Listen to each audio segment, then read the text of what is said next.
First of all, I want to appreciate the congregation here, the leadership, the elders, obviously, the members working together, providing great hospitality for me, for my family, for us.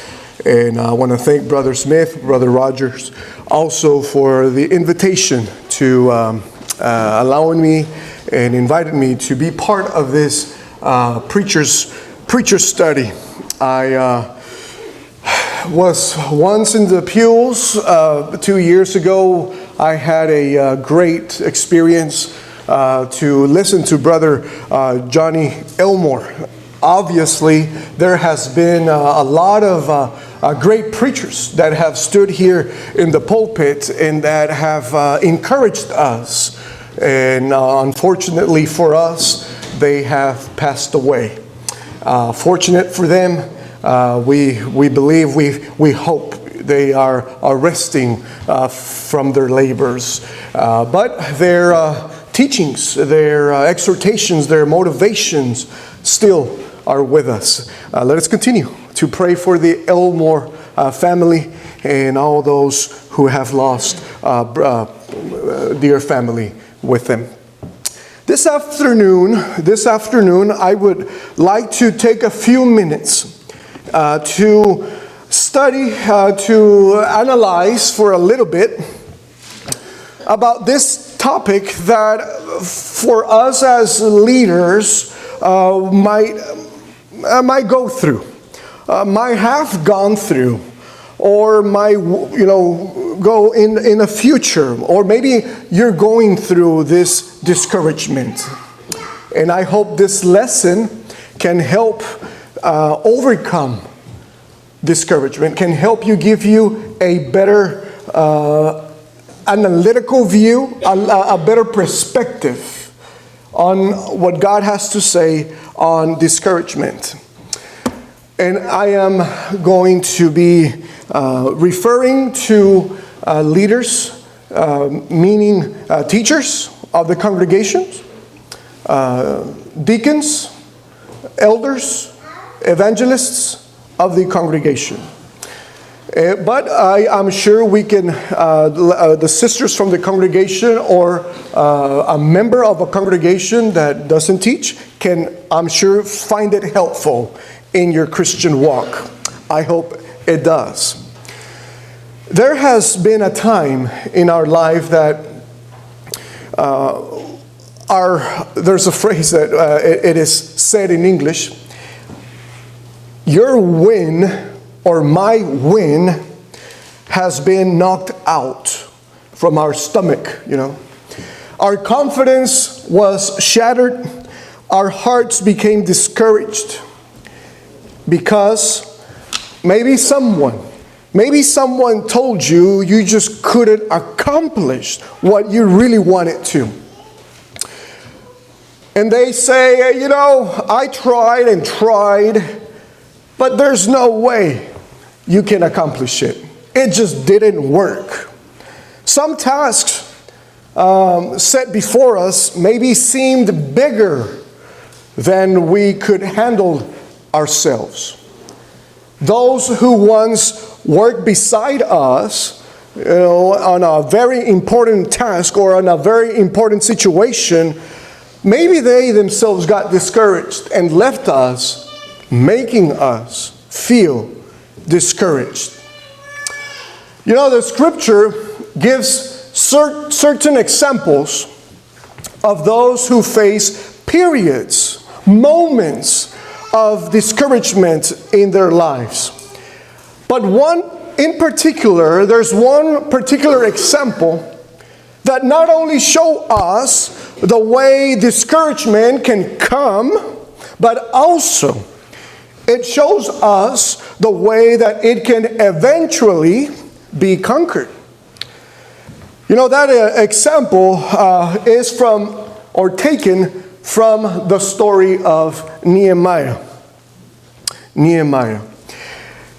He faced a very seemingly uncomplicated task that quickly quickly turned into a sizable problem. You know, he set out to build a wall, but he found himself having to contend to deal with sarcasm, criticism, conspiracy, mockery, and no wonder there was some type of discouragement. But whenever we take a look at what happened in his life, in that moment of his life, we can learn how we can also, although be in the same shoes as he was once, but how we can deal with it as he did in his time. Nehemiah, of course, it is before the time of Jesus Christ, before coming, and I'm sure in the synagogues, I'm sure in the temples, wherever the law was being read, I'm sure Nehemiah was one where they would read to understand and to overcome discouragement. Well, the setting of our story begins before Nehemiah was even born. The Babylonian Empire ruled the world at that time. In 586 BC, their army swept through the land of Israel, conquering city after city until they came to the city of Jerusalem. And since Jerusalem was a strong city, it was fortified with immense walls around it to protect it from their enemies. The conquest took a while. But eventually, those walls from Jerusalem, they were breached and they were taken down. Not only was the city set on fire, but even the great temple completely destroyed. And so the Babylonians tore down the walls that had been the city's only defense. Well, what happens next? The Jew become slaves, and thousands of Jewish hostages were taken from Jerusalem into far regions of Babylon, where they stayed until the Babylonian Empire fell to the Medes and the Persians. And so for nearly 70 years later, the great Babylonian Empire fell to the Medo-Persian Empire. Now, for political reasons, and I think as well as strategic reasons, the leaders of the Medo-Persian Empire, King Cyrus of Persia, allowed some of those Jews, those that were captive, to return to Babylon, to return to their city, to Jerusalem, to their homeland in Israel. Now that was an option. That's if they wanted to. And many of the Jews chose to return to their homeland in Jerusalem, but they returned to a city that had been completely destroyed. And it had been in ruins for nearly about 70 years. And so slowly, the people began to rebuild their homes. The city by itself, it was very neglected. Years later, during the reign of Persian King Artaxerxes, word of the Jerusalem's fate, it came and it reached to Nehemiah. Nehemiah heard it. Nehemiah heard that the city in Jerusalem was torn down. And so he was deeply grieved. He was saddened. So just imagine for a second, hearing of your people, of your maybe cousins or of your uncles or grandparents or those that once were dear to you in a city very dear to you, being destroyed. How would you feel? Well, that's how he felt. That's how Nehemiah felt. Now, Nehemiah was a godly man. He was one who served as a cupbearer a position that would be maybe similar to a prime minister of today's age. And so this would be, some believe, a type of the cup that he would use to serve the king. And when Nehemiah, was saddened, stressed, grieved over what had happened in Jerusalem, well, his friend, the king, noticed it. Yes, people around you notice. People who are with you and care for you, they notice your grief. And so the king noticed that. And the king had compassion on his friend. He allowed Nehemiah to return to Jerusalem with all the supplies he needed, with all the authorization that he needed to do what? To rebuild the walls of Jerusalem once again. What a wonderful story.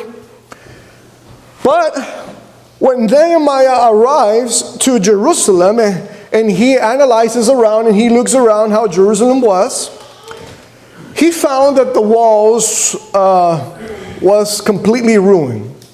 He found that the city itself was very vulnerable, was very easily to be attacked and destroyed again from their enemies.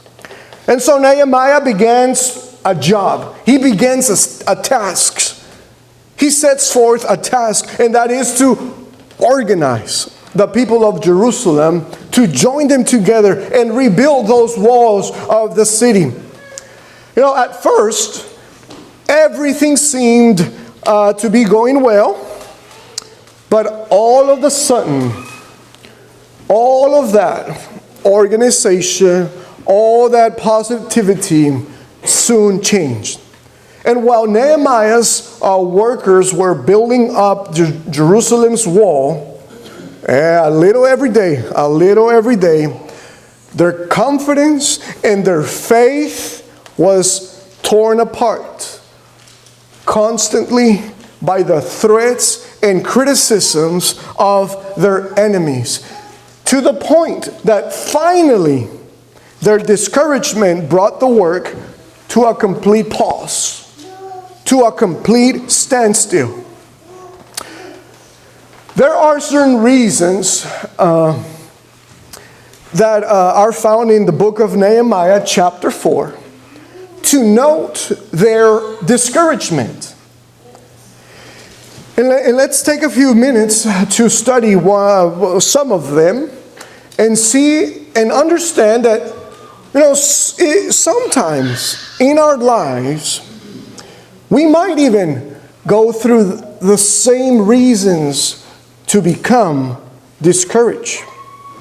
Well, the first reason was that if you would be walking around in Jerusalem at that time, you would notice that the people would be discouraged because the loss of strength. So in Nehemiah chapter 4 verse 10, Judah tells this, and he mentions this: the strength of the burden bearers, those strong individuals who were placed, even the trust and the care is failing. Their strength is failing. And this literally means that they were stumbling, tottering, staggering under the load. One of the main reasons for rebuilding the wall around Jerusalem in the first place was for protection. But in their haste to protect the city from without, they had neglected to protect themselves against an enemy from within. And that was physical tiredness. Physical tiredness that eventually led them to do what? To feel what? To feel discouragement. To feel discouraged. They started strong, but now they were too tired to finish the job. It's like when you go and work out, the beginning of the year, I'm going to work out, I'm going to do, you have everything planned. Like I did this year, I didn't work out, but then you say, you know what, it's too much. It's just too much, and so you become discouraged to do that. Well, that's, exercise profits little, but godliness profits much. Well, I mean, if you do that in exercise, it's okay. You can live with it in a way. Just be careful because you don't want to die over a heart attack or something for eating too much. But if you get discouraged in the spiritual realm, that's when there's a problem. That's when we need to recharge our batteries. That's when we need courage, motivation to continue on. But nevertheless, in this moment, in this time, they had lost strength. That was one of the reasons why they were discouraged. A second reason was because they had lost vision. Leaders need vision. There are John Maxwell's books. There are other great leadership books out there that you can mention. But they usually come to the same conclusion. Leaders need vision. You need to see what is not there.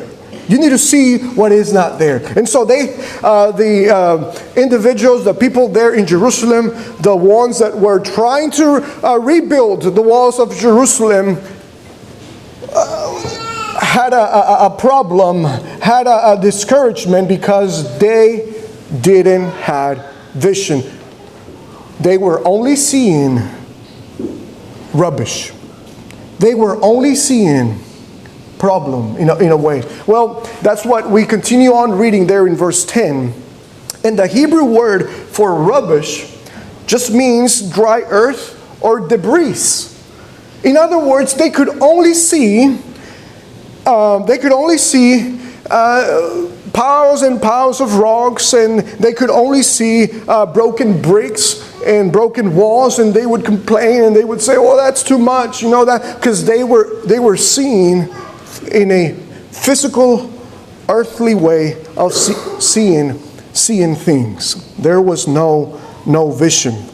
Their grand vision that they had at the beginning of rebuilding that city, rebuilding the walls, was now gone, was now evaporating into the air. They took their eyes off the wall and they concentrated on everything that was rubbish, and that brought them discouragement. Could it be a reason? Could it be a reason that your discouragement is because that you have taken your eyes off from God's help? That help that He gave you before to accomplish many great things. And so you've taken your eyes off His help, and you're just focused on the present, on the never-ending task, never-ending work that you have before you. You're too focused on the future, and so there's just a big task before you. Maybe printing many correspondence studies.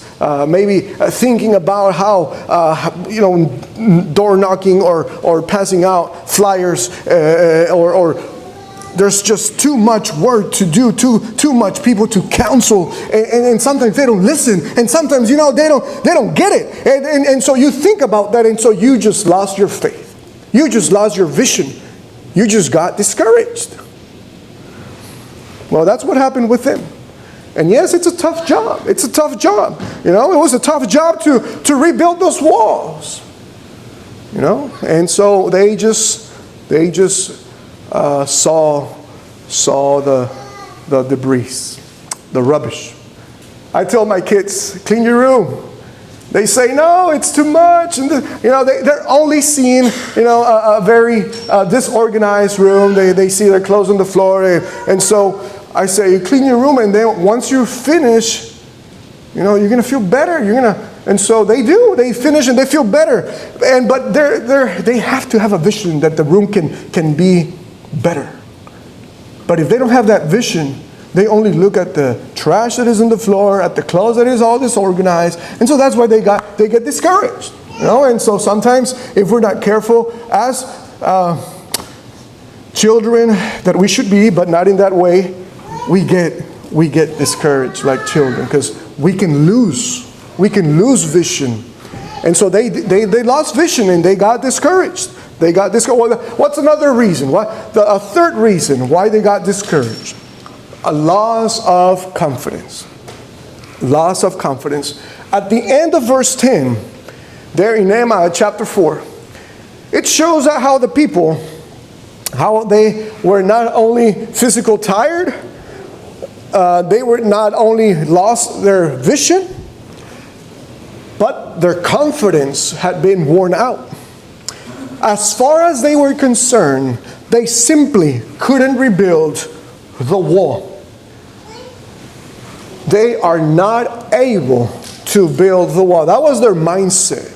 And as we know, once you get your mindset on something, it might be difficult to come around and change it. But it is possible. It is possible. Our mind, our brain, God made it so brilliantly, so amazing how if we really change our way of thinking, it can transform your life. Talk about neuroplasticity. Search it. It's very good information. Neuroplasticity. If you have a good mind, you have a good, motivation, and you have a good thoughts, man, you can change your life. You can renew your mind. Romans chapter 12, verse 1. But they had lost confidence, and they just simply couldn't rebuild the wall. If we go back to verse 6, there in Nehemiah chapter 4, verse 6, the Bible says that they had a mind to work. Talk about the mind, right? Very important. How you think. They had a mind to work. But now their motivation was gone. And in its place, they were overwhelmed. They had feelings of overwhelm. They thought, I'll never finish this task. I'll never finish the task before me. And so, has your confidence been flattered? Has your confidence been in this situation also? Are you beginning to think that the task before you is too big for you? Or maybe are you beginning to think that you're not adequately capable, maybe academically, to do God's work? And finally, they had lost security. They were discouraged because of a loss of security. The Jews had enemies. They had enemies who didn't want them to succeed. And these enemies made them feel perfectly clear that they didn't want them to succeed. Judah told Nehemiah there in verse 11, and our adversaries said, they will neither know nor see anything till we come into their midst and kill them and cause the work to cease. Every step of the way, the Jews had to constantly watch over their shoulders, not knowing in any moment, when they would be attacked. And so maybe that is one of the reasons why you are discouraged, or one of the reasons why you will be discouraged of someone who is hoping for you to fail. Do you know that person? Do you know that someone?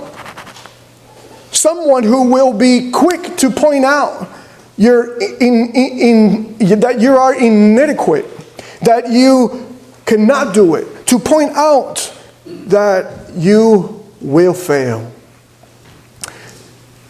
Well, loss of strength, loss of vision, loss of confidence, loss of security. any of which of these would be enough to stop you, to discourage you. But imagine all of them combined. No wonder it brought the project of building the walls in Jerusalem to a pause, to a standstill. Well, fortunately, thank God for this, Nehemiah was not the kind of person who just stood around with his hands on the pockets. What do we do? I don't know, with their shoulders raised up, with his head down. He wasn't that type of person. Instead, he began to put in action 5 things that help the people to get out of their discouragement and motivated them to continue on working confidently, trusting in the Lord. And as we're going to be seeing here, how these 5, if we put them to practice in our life, it will help us to also overcome discouragement. Well, number 1, he installed in them, motivated them to unite around a common goal. You know, Nehemiah said there in verse 13, we're still in chapter 4, verse 13, therefore I positioned men behind the lower parts of the wall at the openings, and I set the people according to their families with their swords, their spears, and their bows. You know, Nehemiah, he saw that the basic unit for encouragement was the family. However, the strength of families working together toward a common goal had in this moment been broken up by having relatives work in different places around Jerusalem. But he saw something that nobody saw. He saw that they needed to work together. He saw a place to put them together and work, and it really, in other words, reorganized them. And sometimes we need that. We need reorganization. We're not saying you're not organized. We're just saying you and I might need a little bit more organization, reorganization. And so they teamed up, and they themselves had a common goal, together working unified, and that helped a lot. If you're discouraged for the task you have in front of you, get your family on board with you. If you feel that there's no one to be with you, to help you, a family member to be with you, well, then get the church family member with you. Okay, we have another family, a spiritual family, brothers and sisters in Christ, where they can also be as a family and to us. Secondly, Nehemiah directed their attention, because that's what happens, remember? You get discouraged, and so you start thinking different, and so you start thinking, hey, you know what, for what? You know, it's too much, I'm not adequate, you know, why do I have to do it? And so you lose faith in yourself. So what Nehemiah, you know, the wisdom God gives him, he redirects their attention to who? To the Lord. Verse 14, the Bible tells us there in Nehemiah says, and I looked and arose and said to the nobles, to the leaders, and to the rest of the people, do not be afraid of them. Remember the Lord, great and awesome. You know, Nehemiah saw that the people's attention was being diverted from the Lord in 2 separate directions. Well, first, their attention had been diverted towards the enemies. They were looking at the enemies. They began to worry. They began to worry about what the enemies might do and became afraid of what the enemies could do. And secondly, their attention had been diverted towards the rubbish. Remember, we talked about that? The rubbish, the debris that was there. And so they were distracted. They were distracted. Nehemiah had to get their eyes back to who? Back to the Lord.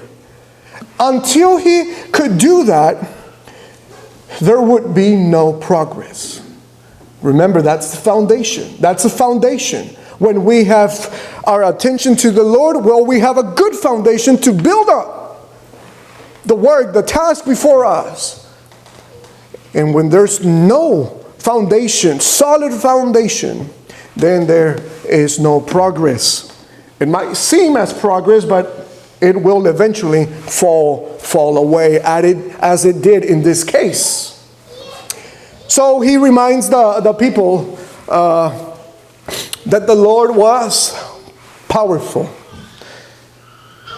Even more powerful than the greatest enemy. More powerful than the greatest enemy. And so God wanted the walls to be built. So since that was what God wanted, they didn't need to worry about their enemies. God was quite capable. God was quite capable of taking care of them. If you're doing something that it is pleasing unto the Lord, then remember and not forget that the Lord will help you. The Lord is with you. And those who might be possibly, visibly, might be against the work, against you, God will take care of it. God will take care of it. There are numbers and illustration, practical illustration of how God, I'm talking to a group of men and believers who have seen the work in many other places grow and flourish, and how God has been, what it says, powerful in spite of the challenges that it might or have risen in that moment. Challenges will present themselves, but we hope these points will help to overcome those challenges, to encourage, be motivated to look to the Lord. Thirdly, maintain a balance. That's another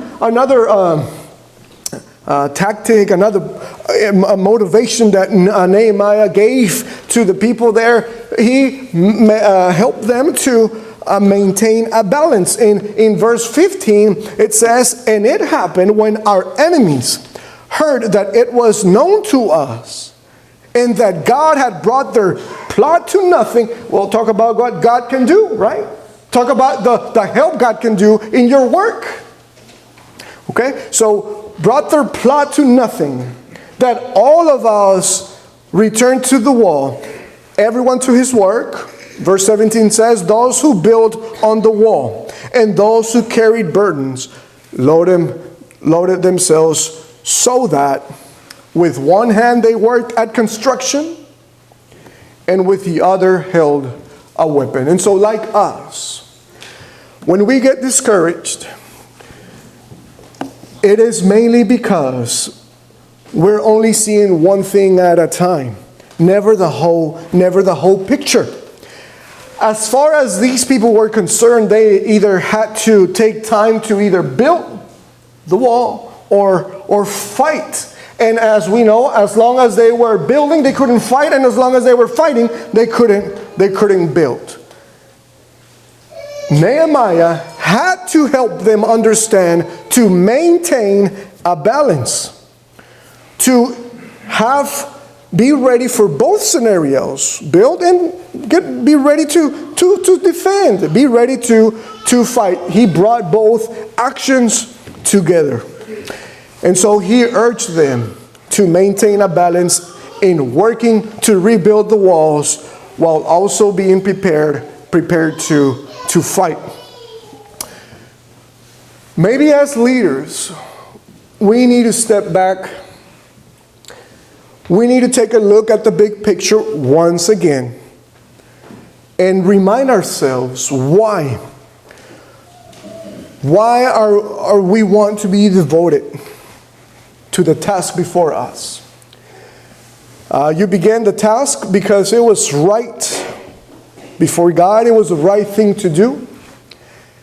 And it was worthy of your energy, worthy of your efforts. Don't forget that. Fourthly, he also had a rally point. He says in verse 19 and 20, how he said to the nobles, the rulers, and the rest of the people, the great is great and extensive, and we are separated far from one another on the wall. Wherever you hear the sound of the trumpet, rally to us there. Our God will fight for us. And so he knew that the enemy could attack at any time. Could attack not only at any time, but also at any place along the wall. And so the people working along one section needed to know if they were attacked, they had to come and help out. They knew to come and help out. He organized them in a way in which they were helping each other. Not only would they be fighting at each other's side, but Nehemiah reminded them once again, bringing them back to God. God would be fighting along them, with them, alongside of them. And too often, we might be encouraged when we are under attack because we feel isolated. We feel alone. Maybe we feel we don't have friends we can talk to. We don't have someone that can come alongside of us and help us in the task that we are in.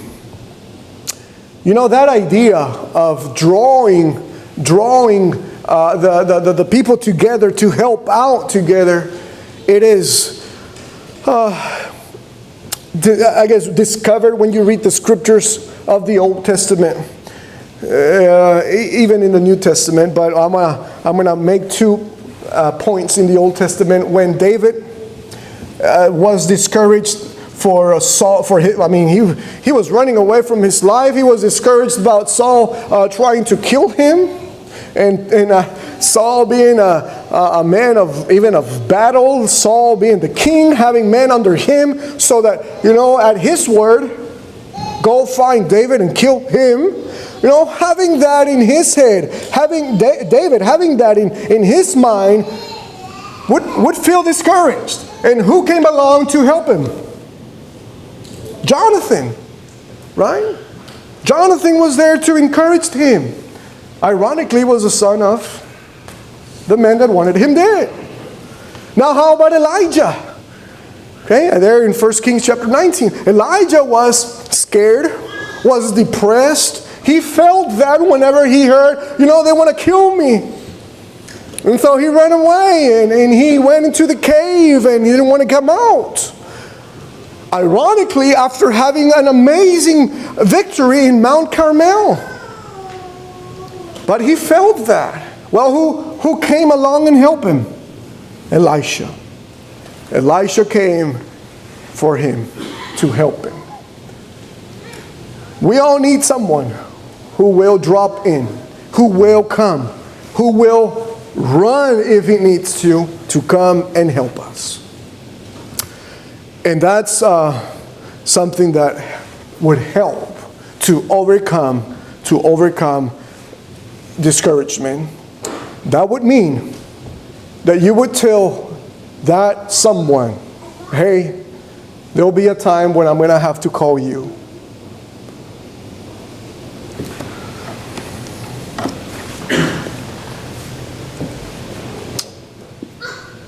And I need you. You think you can do that?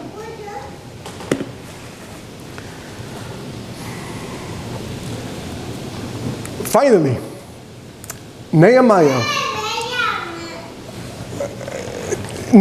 occupied the people in a ministry of serving others also.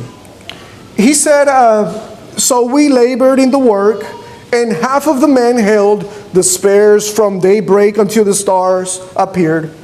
At the same time, I also said to the people, let each man and his servant stay at night in Jerusalem, that they may be our guard by night and a working party by day. And so he created a system, if you may, a way of encouraging, a friendship system to encourage one another.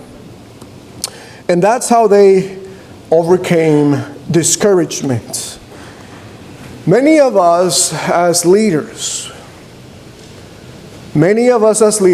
began our leadership with confidence, with great enthusiasm, with motivation, with faith in that it will flourish, it will grow, it will come to be great. But somewhere along the way, we started to feel discouraged. Probably because of some of the same reasons we've talked about there at Nehemiah's time. And so we became discouraged. It's time to realize that God is standing. He's ready. He's beside you. He's ready to help. He's ready to use brothers, even sisters, in Christ, to give us a good advice, to give us encouragement. As a family of God, He has given us to close those ranks and work together for what? For a common goal, to be unified. We need to realize that if God is for us, Romans 8, if God is for us, who can possibly be against us? And God uses everything of His authority, including angels, Hebrews chapter 1 verse 14, to minister, to assist us who have come to know Christ. We need to maintain a balance, working at building the walls of our faith while being prepared to respond to those who might attack us. Prepare to defend and give a reason of our faith. We need to support one another. And it is, I believe, one of the great blessings to be here, to work with each other, to support each other, to encourage each other.